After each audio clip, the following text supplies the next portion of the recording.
ఏపీలో నిన్న నియామకం సార్, ఆంధ్రప్రదేశ్ కాంగ్రెస్ కమిటీ అధ్యక్షురాలిగా షర్మిల నియమింపబడ్డారు. ఇప్పుడున్న రాజకీయ పరిస్థితుల్లో ఆమె ముందున్న సవాళ్ళు ఏంటి? అంటే షర్మిల కాంగ్రెస్ పార్టీ అధ్యక్షురాలు కావడంతో సహజంగానే ఇది విన్ విన్ సిచ్యువేషన్. అటు కాంగ్రెస్ పార్టీకి ఇటు షర్మిలకు కూడా ఇద్దరికి కూడా విన్ విన్ సిచ్యువేషన్. ఎందుకంటే కాంగ్రెస్ పార్టీ రాష్ట్ర విభజన అనంతరం బాగా బలహీనపడ్డది. కాంగ్రెస్ ఓటింగ్ 1% లోపలికి పడిపోయింది. ఈవెన్ నోటాకు వచ్చిన ఓట్లు కూడా రాలేదు. 10 ఏళ్ళైనా కూడా కాంగ్రెస్ను ఆంధ్రప్రదేశ్ ప్రజలు మర్చిపోయే పరిస్థితి లేదు, క్షమించే అవకాశం కూడా లేదు. సో వాస్తవానికి 2 దెబ్బల వల్ల కాంగ్రెస్ ఆంధ్రప్రదేశ్లో దెబ్బతిన్నది. మొదటి దెబ్బ రాజశేఖర రెడ్డి మరణానంతరం పెళ్ళుబిక్కిన సానుభూతి, జగన్మోహన్ రెడ్డి తిరుగుబాటుతో కాంగ్రెస్ మొదటగా దెబ్బతిన్నది. ఆ తర్వాత రాష్ట్ర విభజన అనంతరము విభజించిన తీరు పట్ల, విభజన పట్ల సీమాంధ్ర ప్రజల్లో ఉన్న వ్యతిరేకత వల్ల కూడా కాంగ్రెస్ దెబ్బతిన్నది. ఈ 2 దెబ్బలు కోలుకోలేని దెబ్బలు. ఈ 2 దెబ్బల వల్ల కాంగ్రెస్ పార్టీ ఓటింగ్ను కోల్పోయింది. కార్యకర్తలు, నాయకులు వైఎస్ఆర్ కాంగ్రెస్లోకి వెళ్ళిపోయారు. ఒక రకంగా ఇవాళ వైఎస్ఆర్ కాంగ్రెస్లో ఉన్నదంతా కాంగ్రెస్ వాళ్ళే. అందువల్ల ఆంధ్రప్రదేశ్ రాజకీయాలలో కాంగ్రెస్ బాటం లెవెల్కి వెళ్ళిపోయింది. సో పాతాళానికి పడిపోయింది. ఇప్పుడు ఆ పరిస్థితుల్లో కాంగ్రెస్కి ఒక క్రెడిబుల్ లీడర్షిప్ అనేది ఒక క్వశ్చన్ మార్క్గా ముందుకు వచ్చింది. అంటే కాంగ్రెస్ను రివైవ్ చేసి ఒక కొత్త పుంతలు తొక్కించి కొత్త నరేటివ్తో ప్రజల ముందుకు తీసుకెళ్ళగలిగే నాయకత్వం లేని పరిస్థితి. మధ్యలో ఆంధ్రప్రదేశ్ మాజీ ముఖ్యమంత్రి సమైక్యవాదానికి సింబల్గా ఉన్న కిరణ్ కుమార్ రెడ్డితో ఒక ప్రయత్నం చేయాలని చూశారు, కానీ అది వర్కౌట్ కాలేదు. కిరణ్ కుమార్ రెడ్డి వెళ్ళి బీజేపీలో చేరాడు. సో కాంగ్రెస్ పార్టీ నుంచి ఒక్కొక్క నాయకుడు నిష్క్రమించడము, లేదా సీనియర్ నేతలు ఎలాంటి చురుకుదనాన్ని ప్రదర్శించకపోవడము, ఇవన్నీ జరిగిన తర్వాత ఒక లీడర్షిప్ క్రైసిస్ను ఆంధ్రప్రదేశ్ కాంగ్రెస్ ఎదుర్కొంటున్న సమయంలో షర్మిల రావడం ఆ పార్టీకి కొత్త ఆశలు రావటానికి కారణమైంది. ఇక రెండవ విన్ విన్ సిచ్యువేషన్ షర్మిలకు కూడా. ఎందుకంటే షర్మిలకు కూడా ఇప్పుడు వైఎస్ఆర్ తెలంగాణ పార్టీ పెట్టి అది విఫల ప్రయోగం అయ్యాక, కాంగ్రెస్లో చేరాలని నిర్ణయం తీసుకున్నాక, తెలంగాణలో అధికారంలోకి వచ్చిన కాంగ్రెస్ ఆమెను అంగీకరించడానికి సిద్ధపడినప్పుడు ఆమెకు మరో మార్గము కూడా లేదు. ఆమె ఆంధ్రప్రదేశ్లోకి వెళ్ళి సొంత పార్టీ పెట్టుకునే పరిస్థితి లేదు. అందువల్ల ఆంధ్రప్రదేశ్లో ఉన్నంతలో కాంగ్రెస్ తనకు ఒక వేదికగా ఉపయోగపడుతుంది కనుక ఇద్దరికి కూడా విన్ విన్ సిచ్యువేషన్. కానీ ఛాలెంజ్ ఎక్కడ వస్తుంది అంటే, కాంగ్రెస్కు అడ్వాంటేజ్ షర్మిల రావడం, కాంగ్రెస్ పార్టీ నాయకత్వం తీసుకోవడం షర్మిలకు అడ్వాంటేజ్. కానీ ప్రజల ముందు కాంగ్రెస్ పార్టీ ఏం చెప్తుంది, ప్రజలకు ఏ రకమైన నరేటివ్ చెప్తుంది. ఎందుకంటే ఆధునిక రాజకీయాల్లో ఒక నరేటివ్ చెప్పగలగాలి, నీకు ప్రజలు ఎందుకు ఓటు వేయాలో చెప్పగలగాలి. అలాంటి కంపెలింగ్ నరేటివ్ అటు షర్మిలకు లేదు, ఇటు కాంగ్రెస్కు లేదు. సో ఈ ఇద్దరికీ కూడా ఒక కంపెలింగ్ నరేటివ్ చెప్పలేని పరిస్థితిలో ఉండడమే ప్రధానమైనటువంటి సవాల్. ఇది మొదటిది. రెండవది, కాంగ్రెస్ పార్టీ చాలా బలహీనంగా ఉంది. అనీమిక్. ఇప్పుడు అంత బలహీనంగా ఉన్న హిమోగ్లోబిన్ లెవెల్స్ 3కో 4కో పడిపోయింది. సో అలాంటి పరిస్థితుల్లో ఐరన్ ట్యాబ్లెట్లు ఎన్ని ఇచ్చినా కాంగ్రెస్ పార్టీ మళ్ళీ ఆ అనీమిక్ స్టేజ్ నుంచి షర్మిల ఏ రకంగా పైకి తీసుకురాగలుగుతుంది. నాయకుడు ఎంత సమర్థుడైనా పార్టీ చాలా బలహీనంగా ఉన్నప్పుడు, right leader in wrong party, wrong leader in right party అంటారు. సో ఎంత బలమైన నాయకుడైనా ఆ పార్టీకి బలం లేనప్పుడు ఆ పార్టీని తన స్వహస్తాలతో పైకి లేపడం అనేది మామూలు విషయం కాదు. సో అందువల్ల ఇలా కాంగ్రెస్ ఎంత బాటం లెవెల్కి పట్టుకపోయిందంటే ఆ పార్టీని ఇప్పుడు అమాంతం లేపడం షర్మిల తరం కూడా అవుతుందా, ఇది రెండవ ఛాలెంజ్. మూడవ ఛాలెంజ్ ఏంటంటే, ఆంధ్రప్రదేశ్ రాజకీయాలు వైసీపీ టీడీపీల మధ్య పోలరైజ్ అయి ఉన్నాయి. జనసేన కూడా టీడీపీతో చేరడంతో ఈ పోలరైజేషన్ మరింతగా పెరిగింది. రేపో మాపో బీజేపీ కూడా చేరవచ్చనంటున్నారు కనుక టీడీపీ, జనసేన, బీజేపీ అయితే 2014లో మనం చూసాం ఒక తీవ్రమైన పోలరైజేషన్ అనేది మీకు ఆంధ్రప్రదేశ్ రాజకీయాల్లో కనబడుతుంది. తెలంగాణ రాజకీయాల్లో పూర్తి భిన్నంగా తెలంగాణలో బీఆర్ఎస్ కాంగ్రెస్ల మధ్య పోటీ ఉన్న సమయంలో భారతీయ జనతా పార్టీ కూడా ఒక ఫోర్స్గా ఉండడం వల్ల చాలా నియోజకవర్గాల్లో ట్రయాంగులర్ కంటెస్ట్ అయింది. ఇప్పుడు హైదరాబాద్ ప్రాంతము, ఉత్తర తెలంగాణ. ఇందుకు భిన్నంగా ఆంధ్రప్రదేశ్ రాజకీయాల్లో పూర్తిగా పోలరైజ్ అయినటువంటి రాజకీయ ఫలితం. ఎప్పుడైనా 95% ఓటింగ్ మీరు వైసీపీ ఒకవైపు, టీడీపీ జనసేన కూటమి మరోవైపు. ఈ స్థాయిలో పోలరైజ్ అయినప్పుడు చిన్నర పార్టీలకు, స్మాలర్ పార్టీస్కు స్కోప్ తగ్గిపోతుంది. They will be squeezed out race. ఎందుకంటే ప్రజల ముందు ఉండేది ఏంటంటే జగన్ ముఖ్యమంత్రి చేయాలా, చేయకూడదా, చంద్రబాబు నాయుడుని ఎన్నుకోవాలా, ఎన్నుకోకూడదా. ఈ ఆప్షన్స్ ఉన్నప్పుడు కాంగ్రెస్ పార్టీ కానీ షర్మిలకు కానీ ఈ ఫండమెంటల్ పొలిటికల్ క్వశ్చన్లో రిలవెంట్గా ఉండదు. అందువల్ల ఈ పోలరైజేషన్ ఛేదించి షర్మిల కాంగ్రెస్ పార్టీని రంగంలోకి దింపాల్సి ఉంటుంది, నిలబెట్టాల్సి ఉంటుంది. ఇది 3వ సవాల్. 4వ సవాల్ ఏంటంటే షర్మిల రాజకీయంగా ఏం చెప్పాలి. వైఎస్ రాజశేఖర రెడ్డి వారసత్వాన్నే ప్రధానంగా ఆమె జనంలోకి చెప్పి రాజకీయాలు చేయాలి. ఎందుకంటే కాంగ్రెస్ పార్టీ రాజశేఖర రెడ్డి వారసత్వ రాజకీయ ప్రయోజనాన్ని కోల్పోయింది.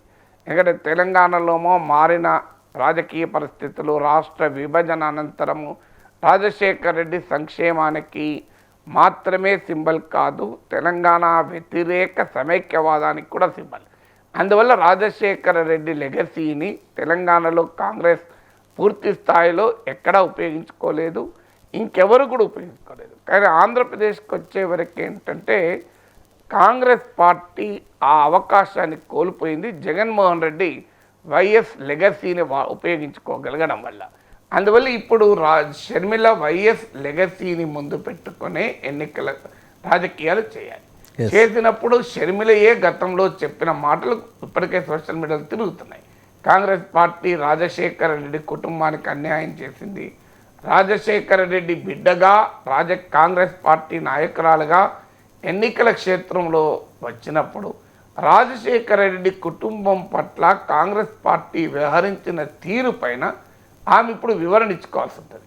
ఆమె గతంలో వైఎస్ఆర్ కాంగ్రెస్ నాయకురాలుగా జగనన్న వదిలిన బాణంగా ఆమె చేసిన విమర్శలకే ఆమె ఇప్పుడు కాంగ్రెస్ అధ్యక్షురాలుగా సమాధానం చెప్పాల్సి వస్తుంది. అది చెప్పకుండా వైఎస్ లెగసీని తన ద్వారా కాంగ్రెస్కు ట్రాన్స్ఫర్ చేయడం అనేది సాధ్యం కాదు. 5వది వైఎస్ఆర్ లెగసీకి ఆల్రెడీ జగన్మోహన్ రెడ్డి లాంటి ఒక బలమైన ఠేకేదారున్నాడు, హిస్సాదారున్నాడు. సో ఎందుకంటే ఆల్రెడీ రాజశేఖర రెడ్డి వారసత్వం కాంగ్రెస్ పార్టీకి ఉపయోగపడకపోగా జగన్మోహన్ రెడ్డికి ఉపయోగపడ్డది. ఇప్పుడు షర్మిల ఆ వారసత్వంలో షేర్ కొరకు పోరాడాలి. అంటే ఆస్తులలో షేర్ కొరకే కాదు, పొలిటికల్ లెగసీలో షేర్ కొరకు. అంటే రాజశేఖర రెడ్డి బిడ్డగా నాకు కూడా, మా అన్నకే కాదు, నాకు కూడా రాజకీయ వారసత్వంలో ఇస్తూ ఉంటుంది అని ఇప్పుడు జనానికి ఆమె చెప్పగలగాలి.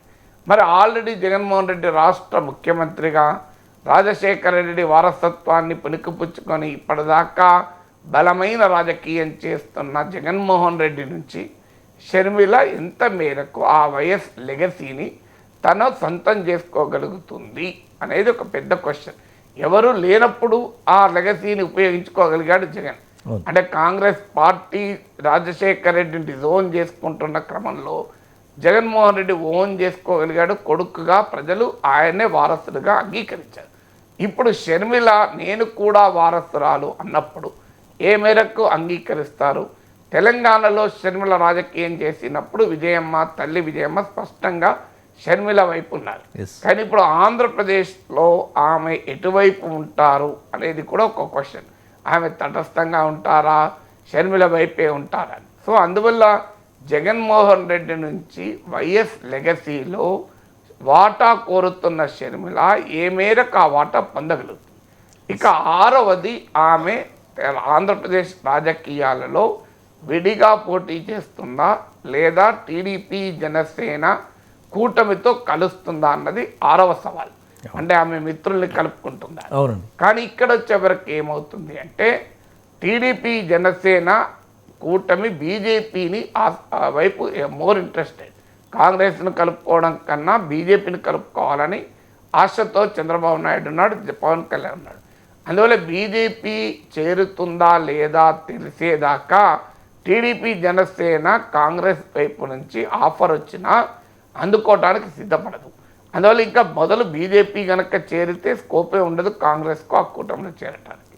ఒకవేళ బీజేపీ చేరకపోయినా కాంగ్రెస్ ఆ కూటమిలో చేరటానికి ఒక ఛాలెంజ్ ఏంటంటే రాజశేఖర రెడ్డి వారసత్వం ఆధారంగా ఎన్నికల్లో నరేటివ్తో వెళ్ళబోతున్న షర్మిల రాజశేఖర రెడ్డికి ప్రత్యర్థి అయిన చంద్రబాబు నాయుడు నాయకత్వంలో కూటమిలో ఉంటే అది ఏ రకంగా ప్రజలు అంగీకరిస్తారు? అది జగన్కే ఇంకా అడ్వాంటేజ్ కాదా? అందువల్ల ఇప్పటికే వైఎస్ఆర్ జగన్మోహన్ రెడ్డి చెప్తున్నాడు, మా కుటుంబంలో కూడా రాజకీయాల కొరకు చిచ్చు పెట్టారు అని. ఇప్పుడు షర్మిల వెళ్ళి చంద్రబాబు నాయుడు నాయకత్వంలో కూటమిలో చేరితే జగన్మోహన్ రెడ్డి చెప్తున్న వాదన, విమర్శ, ఆరోపణకు బలం చేకూరదా అనేది అనుమానం. అందువల్ల రాజశేఖర రెడ్డి బిడ్డగా, రాజన్న బిడ్డగా రాజశేఖర రెడ్డి రాజకీయ వారసత్వానిలో వాటా కొరకు రాజకీయ రంగప్రవేశం చేసిన షర్మిల రాజశేఖర రెడ్డికి చిరకాల ప్రత్యర్థి అయిన చంద్రబాబు నాయుడు నాయకత్వం ఉండగలుగుతుందా? అలాంటప్పుడు విడిగా పోటీ చేస్తేనేమో రెండు పెద్ద పార్టీల మధ్య భారీ స్ట్రగుల్లో మిగలడం కష్టం. కలిసి పోటీ చేయాలంటే అది ఇన్కంపాటబుల్ పొలిటికల్ రిలేషన్షిప్ అవుతుంది. అందువల్ల ప్రజలు ఏ మేరకు దాన్ని హర్షిస్తారు అనేది క్వశ్చన్ మార్క్. విడిగా పోటీ చేస్తే ఓట్ కట్టర్గా, ఓట్ స్ప్లిటర్గా మాత్రమే ఉంటుంది తప్ప సిగ్నిఫికెంట్ రోల్ ప్లే చేయడం అనేది కష్టం. ఏమైనా వస్తే కొన్ని ఓట్లు తెచ్చుకోవచ్చు, కానీ ఆ ఓట్లు తెచ్చుకోవడం ద్వారా వైఎస్ఆర్ కాంగ్రెస్కు డ్యామేజ్ చేస్తే చేయొచ్చేమో, కానీ కాంగ్రెస్ పార్టీకి అదనంగా షర్మిల వల్ల అసెంబ్లీలో ప్రవేశమైనా దక్కుతుందా? ఓటింగ్ ఇప్పుడు <1% ఉంది, అదో 4-5% పెరిగింది అనుకోండి. అది పొలిటికల్ అండ్ ఎలక్టోరల్ అవుట్కమ్ను ప్రభావితం చేస్తుందేమో, కానీ కాంగ్రెస్ పార్టీకి సీట్లు తెచ్చే స్థాయిలో ఆ ఓటింగ్ ఉంటుందా? అందువల్ల ఈ పొత్తుల వ్యవహారంలో కూడా ప్రజలకు ఏం చెబుతుంది, ఏ రకంగా ప్రజలకు వెళ్తుంది అనేది 6వది. 7వది, కాంగ్రెస్ పార్టీ పైన ఆంధ్రప్రదేశ్ ప్రజలు ఎందుకు కోపంతో ఉన్నారు? రాష్ట్ర విభజన అనేది దానికి మూలం.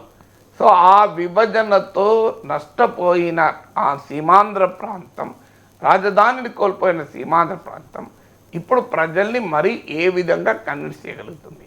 మేము ప్రత్యేక హోదా ఇస్తే, విభజన హామీలు ఇస్తే బీజేపీ అమలు చేయలేదు, టీడీపీ వైసీపీ కొట్లాడలేదు అనే నరేటివ్ ఒకటి అవకాశం. ఎందుకంటే విభజనకు టీడీపీ సహకరించింది, బీజేపీ సహకరించింది.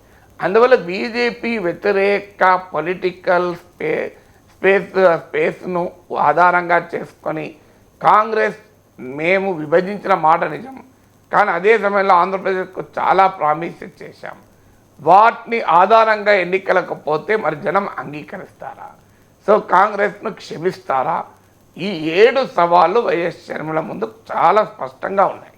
ఎస్ సార్, 7 సవాళ్ళు అద్భుతంగా విశ్లేషించారు సార్.